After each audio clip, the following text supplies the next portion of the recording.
Perang Ramla tahun 744 juga dikenal sebagai salah satu perang saudara awal dalam sejarah Islam, terjadi dalam konteks pergolakan internal yang melanda kekhalifahan Umayyah di abad ke-8. Peristiwa ini merupakan bagian dari krisis politik dan kekacauan yang melemahkan kekuasaan Umayyah, khususnya selama masa pemerintahan Khalifah Yazid the Rash.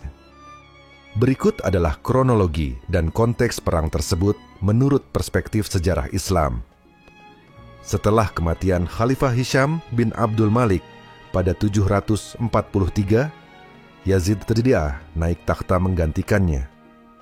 Yazid III dianggap lemah oleh beberapa pihak dan menghadapi tantangan dari berbagai kelompok. Otoritas Umayyah mulai terguncang karena meningkatnya ketidakpuasan terhadap pemerintahan mereka, baik dari kalangan internal, elit Arab, maupun eksternal, golongan Mawali, non-Arab yang masuk Islam. Di wilayah Syam, kawasan Palestina modern, gubernur-gubernur setempat dan suku-suku Arab terlibat dalam konflik politik dan militer melawan pemerintahan pusat di Damaskus. Ramla, sebagai kota strategis di Palestina, menjadi lokasi pertempuran besar karena posisinya sebagai pusat administratif dan militer. Wilayah ini sering menjadi tempat persinggungan kekuatan yang saling bersaing dalam perebutan kekuasaan. Pada awal 744, para pendukung Yazid III menghadapi oposisi dari beberapa kelompok pemberontak, termasuk faksi-faksi yang mendukung khalifah sebelumnya atau menolak legitimasi Yazid. Pasukan yang loyal kepada Yazid III berkumpul di sekitar Ramla untuk menghadapi pasukan pemberontak. Pasukan pemberontak dipimpin oleh tokoh-tokoh dari suku-suku yang tidak puas terhadap distribusi kekuasaan dan sumber daya di bawah pemerintahan Umayyah. Pertempuran berlangsung sengit dengan kedua belah pihak bertempur untuk memperebutkan Ramla. Pasukan Yazid III berhasil mempertahankan posisi mereka, tetapi dengan korban besar di kedua belah pihak. Meski Yazid III berhasil mempertahankan kekuasaan untuk sementara, otoritasnya semakin melemah. Konflik ini menunjukkan ketidakstabilan internal Umayyah yang terus berlanjut hingga akhirnya kekhalifahan ini digulingkan oleh Bani Abbasiyah pada 750. Perang ini memperlihatkan betapa rapuhnya struktur kekuasaan Umayyah menjelang keruntuhan mereka. Konflik internal memperburuk situasi, memperlemah militer, dan membuat mereka rentan terhadap serangan eksternal. Perang ini mempertegas konflik antara suku-suku Arab yang menjadi tulang punggung kekuasaan Umayyah, khususnya antara suku Qais dan Yaman, yang sering terlibat dalam perebutan pengaruh di kekhalifahan. Dalam beberapa tahun setelah perang ini, pemberontakan besar lainnya terjadi, termasuk pemberontakan Abbasiyah yang dimulai pada 747. Pada akhirnya, dinasti Abbasiyah menggulingkan Umayyah dan mendirikan kekhalifahan baru. Dalam sejarah Islam, Perang Ramla mencerminkan tantangan yang dihadapi umat Muslim dalam mempertahankan persatuan setelah masa Khulafaur Rasyidin. Konflik ini sering dipandang sebagai pelajaran tentang pentingnya keadilan, pemerintahan yang adil, dan keharusan menghindari fitnah, perpecahan dalam umat. Kondisi musuh Islam dalam Perang Ramla tahun 744 dapat dipahami sebagai representasi dari pemberontak internal dan bukan kekuatan eksternal, karena konflik ini adalah perang saudara di dalam kekhalifahan Umayyah. Dalam konteks Islam, musuh pada peristiwa ini adalah faksi-faksi Muslim yang menentang pemerintahan resmi kekhalifahan Umayyah di bawah Khalifah Yazid III. Konflik internal dalam kekhalifahan Umayyah sering didasarkan pada persaingan antar suku Arab, terutama antara suku Qais, Utara, dan suku Yaman, Selatan. Persaingan ini tidak hanya bersifat sosial, tetapi juga memiliki dimensi politik. Dalam Perang Ramla, beberapa suku menentang Yazid III karena merasa tidak diuntungkan secara ekonomi atau politik. Sebagian faksi menolak Yazid III karena dianggap sebagai khalifah yang lemah dan naik takhta melalui cara yang tidak sah. Mereka tetap mendukung garis kekuasaan sebelumnya, ketidakadilan dalam distribusi sumber daya, pajak tinggi, dan diskriminasi terhadap non-Arab, Mawali, memperburuk ketegangan, dan mendorong beberapa kelompok untuk memerangi pemerintahan pusat. Kelompok ini sering memberontak terhadap kekhalifahan karena mereka menganggap kekuasaan Umayyah sebagai tidak Islami. Meski Khawarij tidak dominan dalam Perang Ramlah, pengaruh ideologi mereka tetap signifikan di wilayah tertentu. Pada masa ini, gerakan Abbasiyah mulai tumbuh, meskipun belum secara langsung terlibat dalam Perang Ramlah. Mereka kemudian menjadi kekuatan utama yang menggulingkan Umayyah pada 750. Para pemimpin pemberontak di Ramlah biasanya berasal dari gubernur atau kepala suku lokal yang merasa dirugikan oleh kebijakan pusat. Mereka memiliki pengaruh kuat di wilayahnya, tetapi kekuatan militer mereka cenderung lebih kecil dibanding pasukan pusat Umayyah. Pasukan pemberontak biasanya lebih kecil dan kurang terorganisir dibandingkan pasukan resmi Umayyah. Namun mereka memiliki keunggulan berupa pengetahuan lokal dan dukungan masyarakat setempat. Pemberontak seringkali terdiri dari berbagai faksi dengan tujuan yang berbeda, sehingga sulit untuk membangun koordinasi yang solid. Sebagai pasukan lokal, mereka sering kekurangan persenjataan berat dan logistik dibandingkan dengan tentara pusat. Pasukan pemberontak sering mengandalkan mobilitas mereka untuk menyerang secara tiba-tiba dan menggunakan medan lokal untuk keuntungan mereka. Sebagian besar pasukan pemberontak mendapat dukungan dari masyarakat di wilayah Ramlah dan sekitarnya, yang merasa tidak puas dengan kebijakan Umayyah. Dalam sejarah Islam, musuh dalam perang saudara seperti ini sering dipandang sebagai pemberontak atau orang yang keluar dari ketaatan kepada pemimpin yang sah.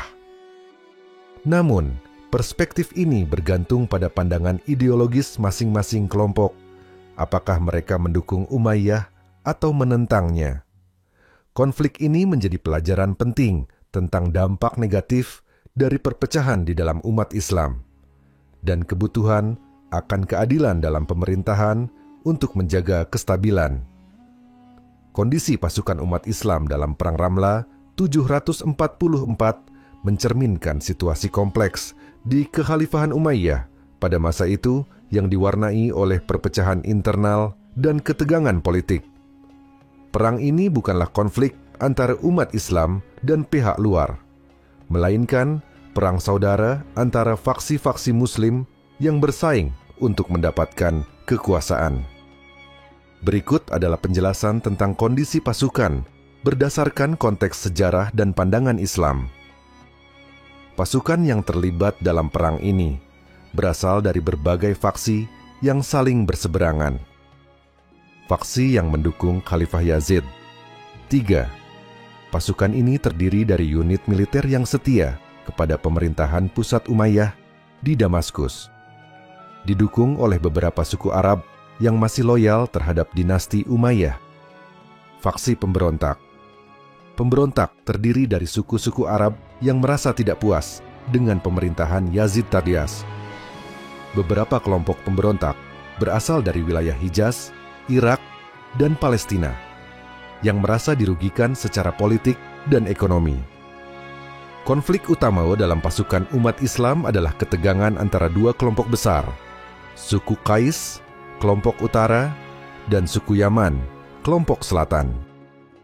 Kedua kelompok ini sering terlibat dalam persaingan yang menciptakan disorganisasi dalam barisan pasukan Muslim.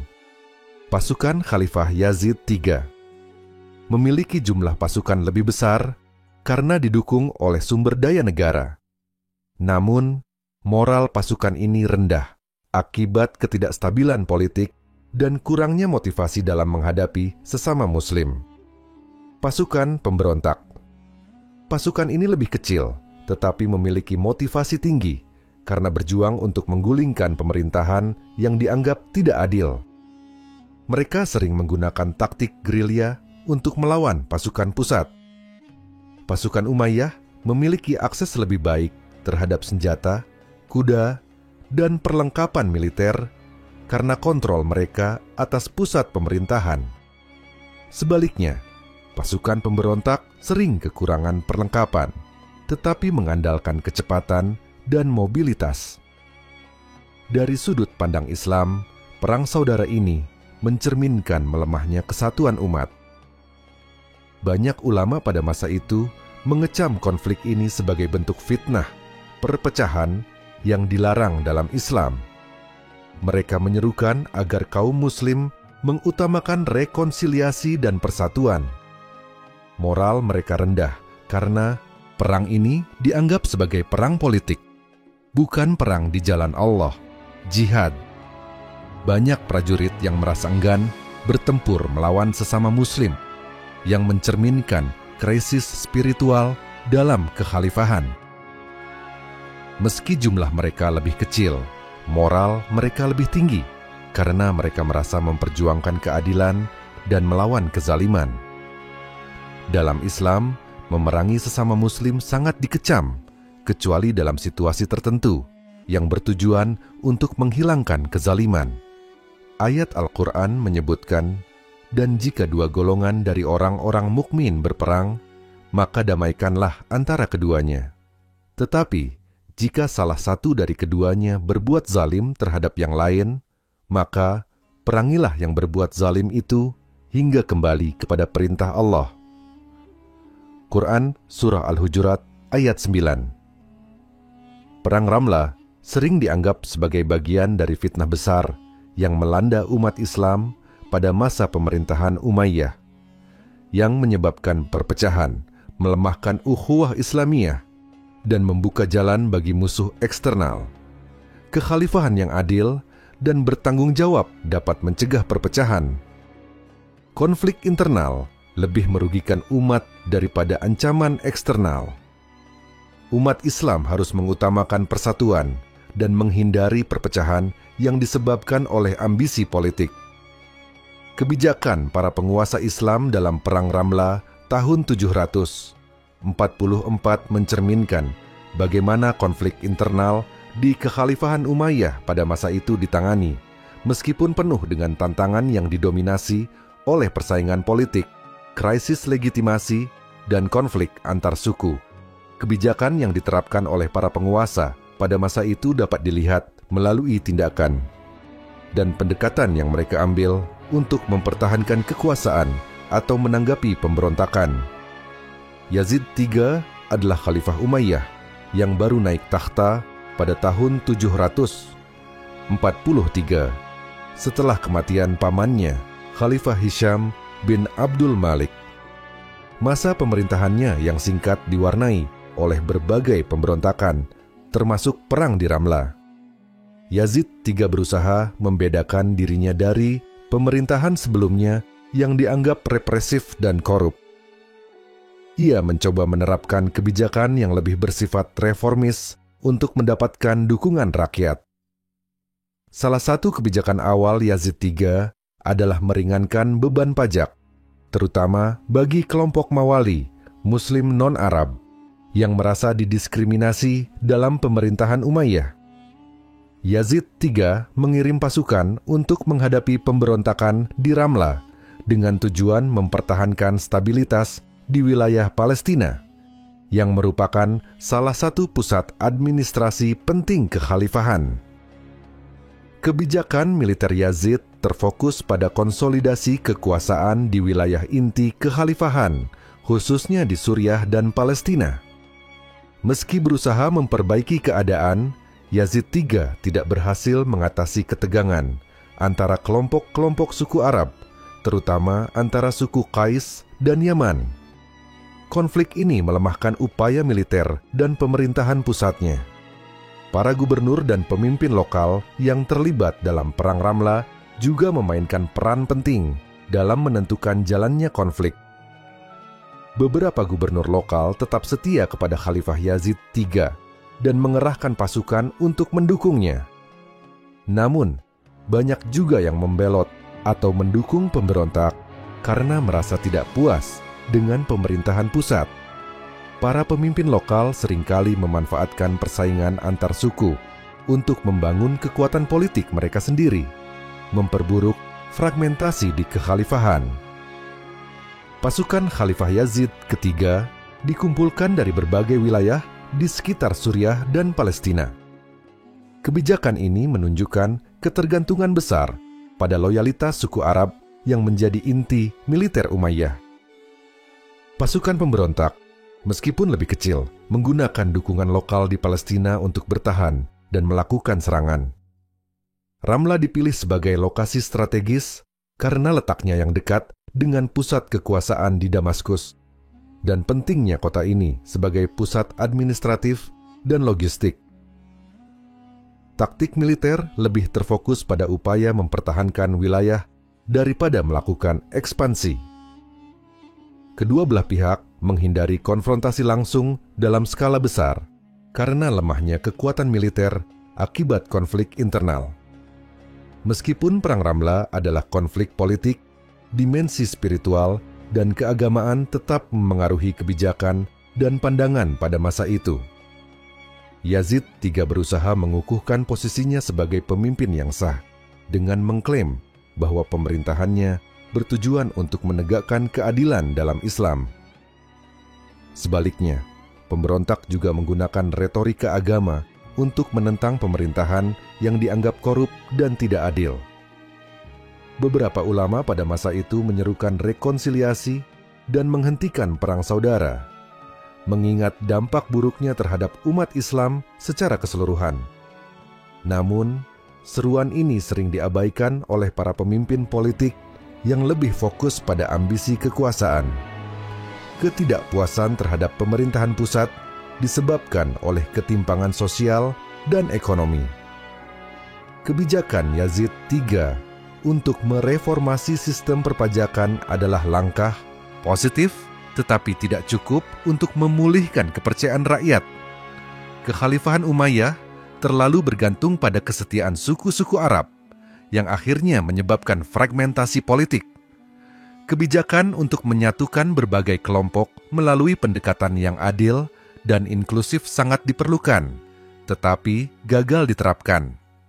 Perang ini menjadi pengingat bahwa kekuasaan yang tidak sesuai dengan prinsip-prinsip Islam, keadilan, persatuan, dan tanggung jawab dapat menyebabkan kehancuran umat. Kondisi pasca Perang Ramlah tahun 744 mencerminkan dampak dari konflik internal di Kekhalifahan Umayyah yang melemahkan persatuan umat Islam dan menandai kemunduran dinasti tersebut. Perang Ramlah merupakan salah satu dari serangkaian perang saudara yang terjadi di era ini, di mana perpecahan politik, sosial, dan agama menjadi faktor utama. Berikut adalah gambaran kondisi pasca perang menurut perspektif Islam dan sejarah.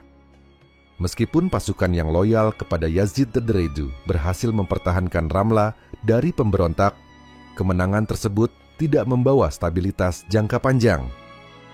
Yazid III gagal memperkuat legitimasi politiknya di mata rakyat dan elit Umayyah. Konflik internal dan pemberontakan lainnya terus berlangsung di berbagai wilayah kekhalifahan seperti Irak dan Hijaz.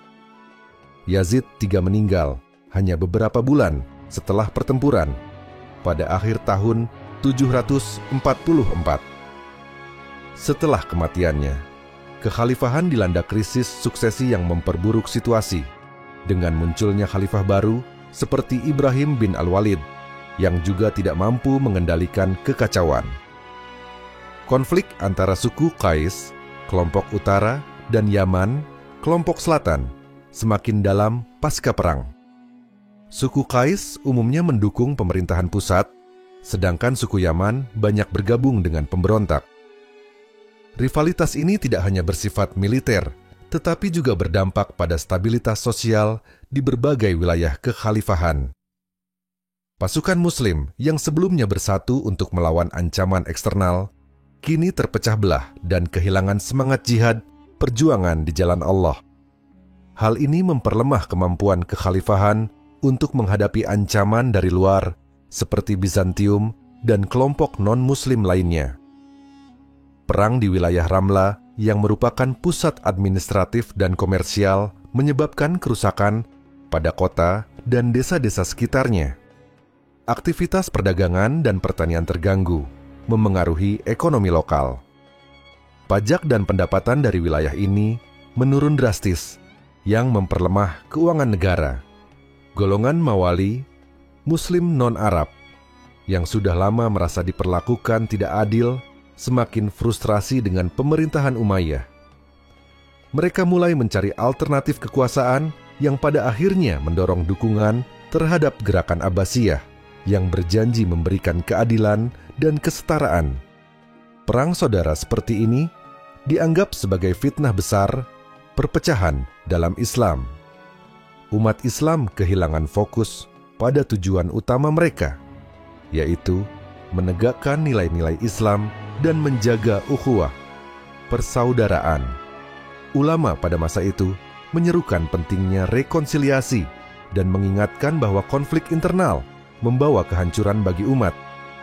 Konflik ini memunculkan perdebatan tentang konsep keadilan dalam pemerintahan Islam. Banyak yang mengkritik kekhalifahan Umayyah karena gagal menjalankan prinsip-prinsip keadilan sebagaimana diajarkan dalam Islam. Dalam beberapa tahun setelah perang ini, pemberontakan oleh Bani Abbasiyah mulai mengambil momentum.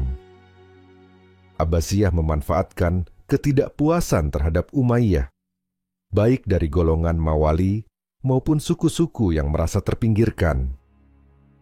Pada tahun 750, hanya 6 tahun setelah Perang Ramla, kekhalifahan Umayyah runtuh dan digantikan oleh dinasti Abbasiyah. Pelajaran dari pasca Perang Ramla: 1. Pentingnya keadilan dan persatuan perang ini menunjukkan bahwa ketidakadilan dan diskriminasi dalam pemerintahan dapat memicu perpecahan besar di tengah umat Islam. 2. Bahaya fitnah dalam Islam. Umat Islam harus menjadikan persatuan dan ukhuwah sebagai prioritas utama untuk menghindari konflik yang merugikan. 3. Pemerintahan yang lemah mengundang. Keruntuhan kekhalifahan yang tidak mampu menjaga kestabilan internal akhirnya menjadi rentan terhadap ancaman dari dalam dan luar. Pandangan para sejarawan Muslim mengenai kondisi umat Islam pasca Perang Ramla 744 seringkali berfokus pada dampak perang saudara tersebut terhadap stabilitas, kekhalifahan, dan umat Islam secara keseluruhan. Perang Ramla adalah bagian dari konflik internal yang lebih luas di kekhalifahan Umayyah dan menjadi salah satu penyebab melemahnya dinasti ini. Berikut adalah beberapa pandangan dan analisis sejarawan Muslim tentang situasi pasca perang. Banyak sejarawan Muslim melihat Perang Ramla sebagai salah satu bentuk fitnah, perpecahan yang dilarang dalam Islam. Ibnu Katsir dalam kitabnya Al-Bidayah wa Nihayah menyebutkan bahwa konflik semacam ini memperlemah umat Islam dan menjauhkan mereka dari prinsip-prinsip positif tetapi tidak cukup untuk memulihkan kepercayaan rakyat. Kekhalifahan Umayyah terlalu bergantung pada kesetiaan suku-suku Arab yang akhirnya menyebabkan fragmentasi politik. Kebijakan untuk menyatukan berbagai kelompok melalui pendekatan yang adil dan inklusif sangat diperlukan, tetapi gagal diterapkan. Perang ini menjadi pengingat bahwa kekuasaan yang tidak sesuai dengan prinsip-prinsip Islam, keadilan, persatuan, dan tanggung jawab dapat menyebabkan kehancuran umat. Kondisi pasca Perang Ramla tahun 744 mencerminkan dampak dari konflik internal di kekhalifahan Umayyah yang melemahkan persatuan umat Islam dan menandai kemunduran dinasti tersebut. Perang Ramla merupakan salah satu dari serangkaian perang saudara yang terjadi di era ini. di mana perpecahan politik, sosial, dan agama menjadi faktor utama. Berikut adalah gambaran kondisi pasca perang menurut perspektif Islam dan sejarah. Meskipun pasukan yang loyal kepada Yazid Tadreju berhasil mempertahankan Ramla dari pemberontak, kemenangan tersebut tidak membawa stabilitas jangka panjang. Yazid juga gagal memperkuat legitimasi politiknya di mata rakyat dan elit Umayyah. Konflik internal dan pemberontakan lainnya terus berlangsung di berbagai wilayah kekhalifahan seperti Irak dan Hijaz. Yazid juga meninggal hanya beberapa bulan setelah pertempuran pada akhir tahun 744. Setelah kematiannya, kekhalifahan dilanda krisis suksesi yang memperburuk situasi dengan munculnya khalifah baru seperti Ibrahim bin Al-Walid yang juga tidak mampu mengendalikan kekacauan. Konflik antara suku Qais, kelompok utara, dan Yaman, kelompok selatan, semakin dalam pasca perang. Suku Qais umumnya mendukung pemerintahan pusat, sedangkan suku Yaman banyak bergabung dengan pemberontak. Rivalitas ini tidak hanya bersifat militer, tetapi juga berdampak pada stabilitas sosial di berbagai wilayah kekhalifahan. Pasukan Muslim yang sebelumnya bersatu untuk melawan ancaman eksternal, kini terpecah belah dan kehilangan semangat jihad perjuangan di jalan Allah. Hal ini memperlemah kemampuan kekhalifahan untuk menghadapi ancaman dari luar seperti Bizantium dan kelompok non-Muslim lainnya. Perang di wilayah Ramla yang merupakan pusat administratif dan komersial menyebabkan kerusakan pada kota dan desa-desa sekitarnya. Aktivitas perdagangan dan pertanian terganggu, memengaruhi ekonomi lokal. Pajak dan pendapatan dari wilayah ini menurun drastis, yang memperlemah keuangan negara. Golongan Mawali, Muslim non-Arab, yang sudah lama merasa diperlakukan tidak adil, semakin frustrasi dengan pemerintahan Umayyah. Mereka mulai mencari alternatif kekuasaan yang pada akhirnya mendorong dukungan terhadap gerakan Abbasiyah yang berjanji memberikan keadilan dan kesetaraan. Perang saudara seperti ini dianggap sebagai fitnah besar, perpecahan dalam Islam. Umat Islam kehilangan fokus pada tujuan utama mereka, yaitu menegakkan nilai-nilai Islam dan menjaga ukhuwah, persaudaraan. Ulama pada masa itu menyerukan pentingnya rekonsiliasi dan mengingatkan bahwa konflik internal membawa kehancuran bagi umat. Konflik ini memunculkan perdebatan tentang konsep keadilan dalam pemerintahan Islam. Banyak yang mengkritik kekhalifahan Umayyah karena gagal menjalankan prinsip-prinsip keadilan sebagaimana diajarkan dalam Islam. Dalam beberapa tahun setelah perang ini, pemberontakan oleh Bani Abbasiyah mulai mengambil momentum. Abbasiyah memanfaatkan ketidakpuasan terhadap Umayyah, baik dari golongan Mawali maupun suku-suku yang merasa terpinggirkan. Pada tahun 750, hanya 6 tahun setelah Perang Ramla, kekhalifahan Umayyah runtuh dan digantikan oleh dinasti Abbasiyah. Pelajaran dari pasca Perang Ramla: 1. Pentingnya keadilan dan persatuan perang ini menunjukkan bahwa ketidakadilan dan diskriminasi dalam pemerintahan dapat memicu perpecahan besar di tengah umat Islam. 2. Bahaya fitnah dalam Islam. Umat Islam harus menjadikan persatuan dan ukhuwah sebagai prioritas utama untuk menghindari konflik yang merugikan. 3. Pemerintahan yang lemah mengundang. Keruntuhan kekhalifahan yang tidak mampu menjaga kestabilan internal akhirnya menjadi rentan terhadap ancaman dari dalam dan luar. Pandangan para sejarawan Muslim mengenai kondisi umat Islam pasca Perang Ramla 744 seringkali berfokus pada dampak perang saudara tersebut terhadap stabilitas, kekhalifahan, dan umat Islam secara keseluruhan. Perang Ramla adalah bagian dari konflik internal yang lebih luas di kekhalifahan Umayyah dan menjadi salah satu penyebab melemahnya dinasti ini. Berikut adalah beberapa pandangan dan analisis sejarawan Muslim tentang situasi pasca perang. Banyak sejarawan Muslim melihat Perang Ramlah sebagai salah satu bentuk fitnah, perpecahan yang dilarang dalam Islam. Ibnu Katsir dalam kitabnya Al-Bidayah wa Nihayah menyebutkan bahwa konflik semacam ini memperlemah umat Islam dan menjauhkan mereka dari prinsip-prinsip